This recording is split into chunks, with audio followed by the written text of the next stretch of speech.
Hello, my name is Leone Ross, and I'm going to talk to you about the writing practice that I enjoy the most, which is creating convincing, believable people on the page, also known as characterization. I think I like characterization for the same reason that I like people watching. I'm genuinely interested in humans, how they work, what they do, and why they do it. I also enjoy characterization because it's one of the few writing tasks I find easy. Writing people has always felt delicious to me, crawling inside someone's head and excavating their secrets. I people watched a lot when I was a kid. In Jamaica, where I grew up, I was described as farce, which really means inappropriately curious about grown-ups' business. I quickly became aware of the difference between what adults said out loud and their actions. As I got older and realized I was good at encouraging confidences, I found out there was also a difference between what people felt and what they did. People often lie to themselves about themselves, as we know. For whatever reason, I've always been intrigued by those gaps between who we are, what we do, and who we think we are. And I find the short story such a rich and perfect vehicle to express and explore the gaps. While I'm obviously talking about characterization for the short story, most of my suggestions here are applicable to novel writing as well. I'm going to reference two short stories. Death in the Woods by the American writer Sherwood Anderson, published in 1933, and Talent, a piece of flash fiction by the British novelist Niven Govindan, published in 2009. Death in the Woods is just over 5,000 words long, a first-person narrative telling the story of an old woman, Mrs. Grimes, an outsider who sells practically anything she can find to keep her animals, her worthless son, and her bastard horse thief husband alive. The story takes place in a single day, but it tells the narrative of Mrs. Grimes's entire life. And by the end, she's suffered one of the most quietly devastating deaths I've ever read. So that leads us to tip number 1. Like Anderson, I encourage you to get fascinated by the human mind. I don't really believe you can write well about something if you're not fascinated by it. Over the last 20 years, I've worked with literally thousands of writers as a teacher and editor, and you might be surprised at how many of them think that the mind is a secondary matter, that characterization is easy, distracted as they are by world building, plotting, or in some cases personal agendas.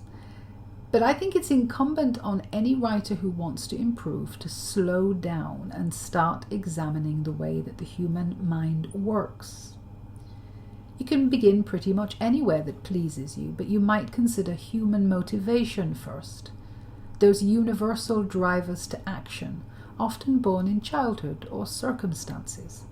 The need to be loved, or seen, or heard, or forgiven, or understood. You might consider what emotions are and how they work, how they run out of control or are regulated, how they affect the body and brain. You might find out about different kinds of intelligence, emotional intelligence, intellectual intelligence, or be interested in the different stages of child development, particularly how we take childhood beliefs into adulthood, or you might be fascinated by the way that memory works, or how we learn, or how we use language. Our social behaviour in groups, our mental illnesses, the way that we love, the opportunities to explore our minds are extensive. Understanding what motivates people, what gets them going, and how humans manage emotions is particularly important for short stories, because stories, certainly plotted stories, are like tiny little laboratories created to study human capacity. Pop someone in a petri dish and drop some bespoke crap on their head, created especially to bug them, and watch them begin to move through emotion and motivation. Think for a moment about what moves or inspires a close friend of yours to action, to movement. What puts them on a mission? Stories usually are sparked when a human experiences a new and charged encounter, usually between two forces. Man against mountain, woman against catcaller. In the case of Mrs. Grimes, woman against starvation. The character then responds to this charged event, created especially to ignite their individual passions. So don't start with exciting plots.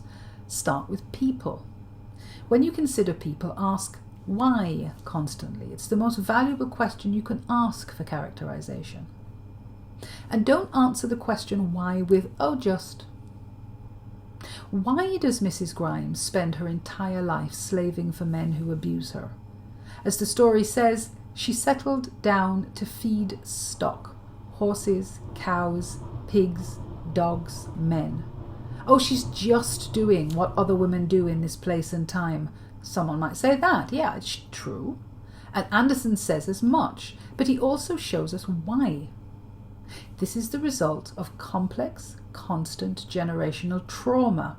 Feeding things acts as a kind of emotional regulator for this old woman, a kind of anchor in her life. It's always her answer, as is the habit of silence, another fixed quality that keeps her safe in a world where escape is simply not possible. Bob Marley sang about emancipating ourselves from mental slavery. This is not an option for Mrs. Grimes or women like her.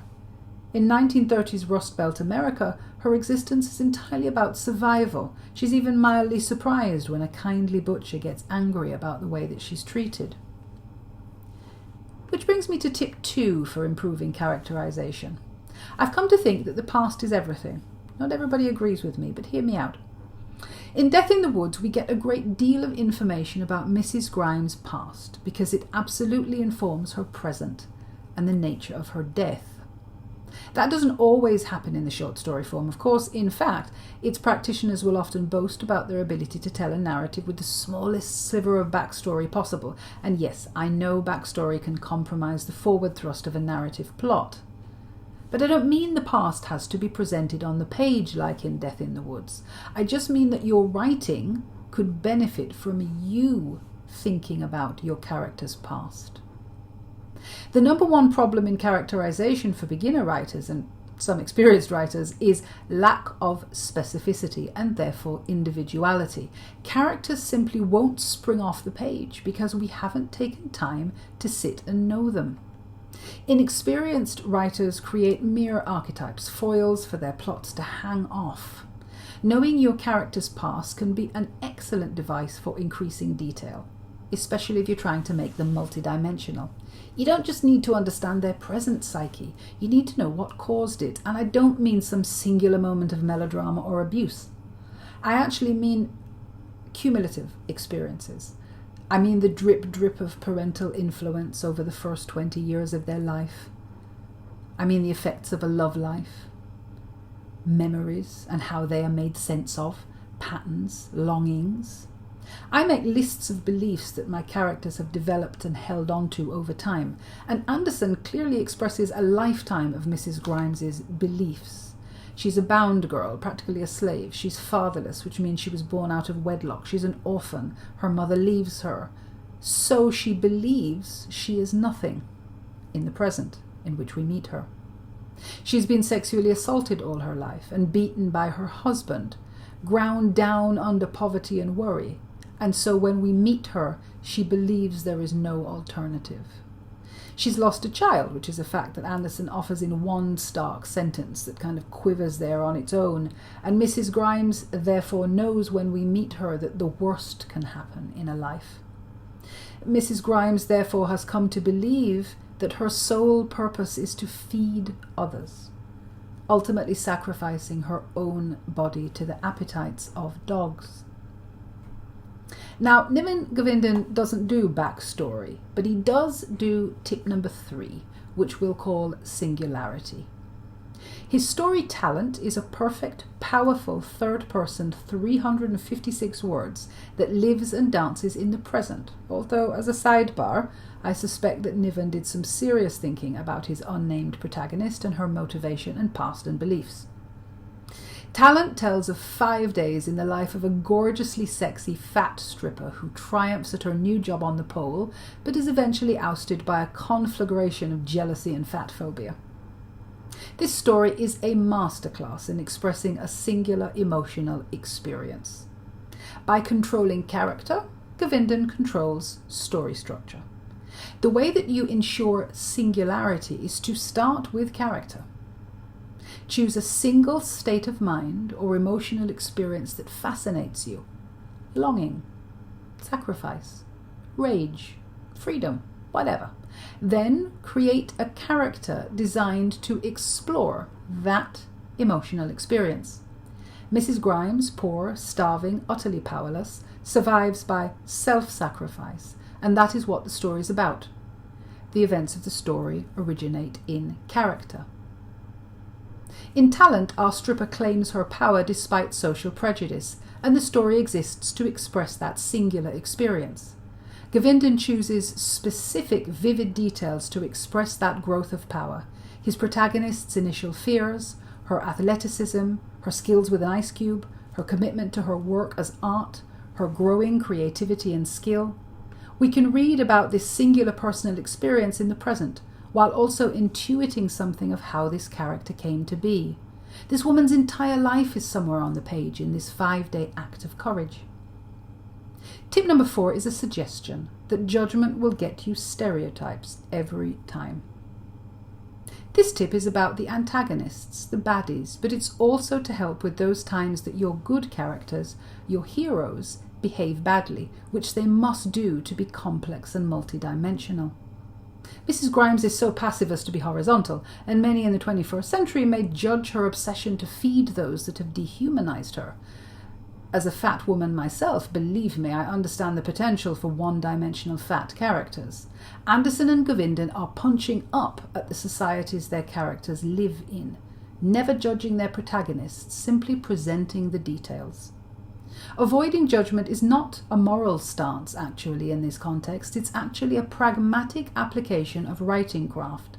Non-judgment helps you resist lecturing your reader. It increases the likelihood of authenticity.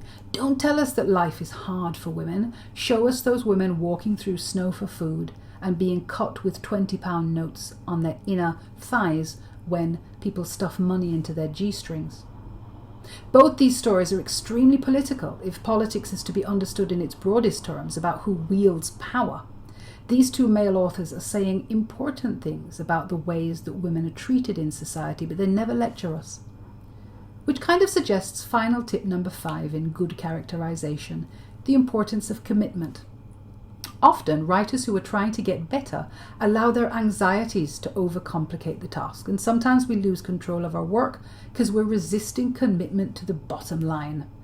We don't want to say that the short story is about how life is like Jay-Z getting beat up by Beyonce's sister Solange in an elevator, because that seems simplistic, reductive. We don't want to admit we're writing about unrequited love. Everyone's done that.